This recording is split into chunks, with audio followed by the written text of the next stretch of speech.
آپ کے خیال میں اسکولز تعمیر کرنے کی ضرورت کیوں پیش آئی؟ کیا جب یہ اسکول سسٹم نہیں تھا تب انسان ایجادات نہیں کرتا تھا؟ اگرچہ ترقی کرنے اور اس میں بہتری لانے کی رفتار اور سہولیات کم تھی، تب بھی دنیا کا نظام چلتا تھا۔ کبھی آپ نے سوچا ہے کہ اسکول کا نظام در حقیقت سکھانا کیا چاہتا ہے اور ہم اس سے کیا چیزیں اخذ کر لیتے ہیں؟ ہم صبح 7 یا 8 بجے ہی اسکول کیوں جاتے تھے یا جاتے ہیں، اور ہمیں مخصوص ٹائم پر ہی کیوں چھٹی ہوتی ہے؟ در حقیقت ان سب چیزوں کا ایک ہی مقصد ہے، اور وہ آپ کی لائف میں ڈسپلن پیدا کرنا، تاکہ وقت کی اہمیت کو جانتے ہوئے 10 یا 12 سال کے سکھائے ڈسپلن پر عمل کریں اور لائف میں کچھ ہٹ کر اچیو کر سکیں۔ جو بچے کنسسٹنٹلی فرسٹ پوزیشن پر قائم رہنے کے لیے بہت زیادہ جد و جہد کرتے ہیں اور اسے یہاں تک کہ انا کا مسئلہ بنا لیتے ہیں، اپنی صحت کا بھی خیال نہیں رکھ پاتے۔ زیادہ تر یہی دیکھا گیا ہے کہ ہر وقت کی دوڑ بھاگ اور کمپٹیشن ان میں فرسٹ پوزیشن کی لالچ پیدا کر دیتی ہے، جو کہ ایجوکیشن کے اصل مقصد کو بھلانے میں اہم کردار ادا کرتی ہے۔ ارلیئر ایجوکیشن لائف کی عادات اس میں مستقل طور پر ڈیولپ ہو جاتی ہیں۔ کالج یا یونیورسٹی میں بھی وہ عادتیں تقریباً ایسی ہی رہتی ہیں۔ ایجوکیشن لائف کے بعد جب انسان پریکٹیکل لائف میں انٹر ہوتا ہے تو اس کے ایموشنز اور باڈی لینگویج کنٹرول میں ہونا بہت ضروری ہیں۔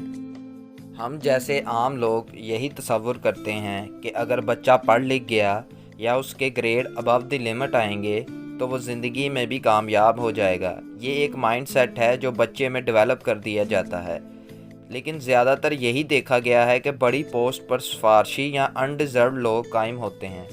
جب وہ ان گراؤنڈ ریالٹیز کو بخوبی دیکھتا ہے تو یہ چیزیں اس کی سوچ و فکر پر تالا لگانے میں اہم کردار ادا کرتی ہیں۔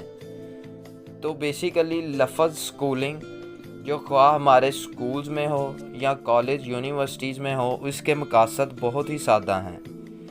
ڈسپلن، جو کہ وقت کی پابندی کروا کے ہمیں سمجھایا جاتا ہے۔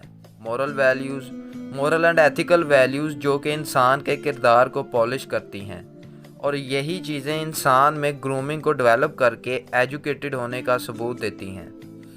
یہ انسانی فطرت ہے کہ جو وہ سیکھنا چاہتا ہے یا جو اسے سکھایا جائے تو وہ نالج گین کر لیتا ہے، بس اس میں تھوڑا سا وقت درکار ہوتا ہے۔ اگر ڈاکٹر ہو تو پیشنٹ کو ایگزامن کرنا اور سرجری کرنا سیکھ جاتا ہے۔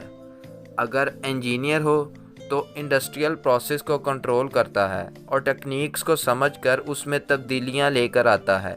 اگر پائلٹ ہو تو کچھ عرصہ کی ٹریننگ میں جہاز کو آپریٹ اور کنٹرول کرنا سیکھ جاتا ہے۔ اگر لائر ہو تو ایک وقت کو اپنی بات منوانا اور کوئی کیس کو ٹیکل کرنا سیکھ جاتا ہے۔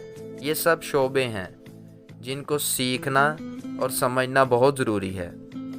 یہ تمام شعبوں کا علم پوری دنیا کے انسٹیٹیوٹس میں سکھایا جاتا ہے، لیکن ہم انفارچونیٹلی اسکلز اینڈ ایجوکیشن کو ہی کمپلیٹ ایجوکیشن تصور کر لیتے ہیں۔ آپ ڈاکٹر تو بن گئے لیکن مورل ویلیوز کو تو نہیں بھول گئے، اور اپنے شعبے کو صرف اور صرف پیسے کی نظر تو نہیں کر رہے۔ اگر آپ لائر ہیں تو کسی موڑ پر صرف پیسے کی خاطر تو نہیں بک گئے اور کچھ غلط تو نہیں کر رہے۔ یہ سب چیزیں ہمیں اسکولنگ سکھاتا ہے۔ آج ترقی انہی قوموں نے کی ہے جنہوں نے اسکولنگ کے اصل ویلیوز کو بھی جانا اور اس پر عمل کرنے کو بھی ضروری سمجھا، جو کہ علم ہمیں سکھاتا ہے۔ آخر میں علامہ اقبال کا ایک مشہور شعر کوٹ کرتا ہوں جو انہی نکات کی عکاسی کرتا ہے۔ تہذیب سکھاتی ہے جینے کا سلیقہ، علم حاصل کر لینے سے جاہل کی جہالت نہیں جاتی۔ صحیح اور غلط کا فرق اچھی اسکولنگ سے ہی ڈیولپ کیا جاتا ہے۔ دوستو، کیسی لگی آج کی ویڈیو؟ مزید ویڈیوز کے لیے چینل کو سبسکرائب کر لیجئے، اور اگر ویڈیو اچھی لگی تو لائک کا بٹن پریس کیجئے۔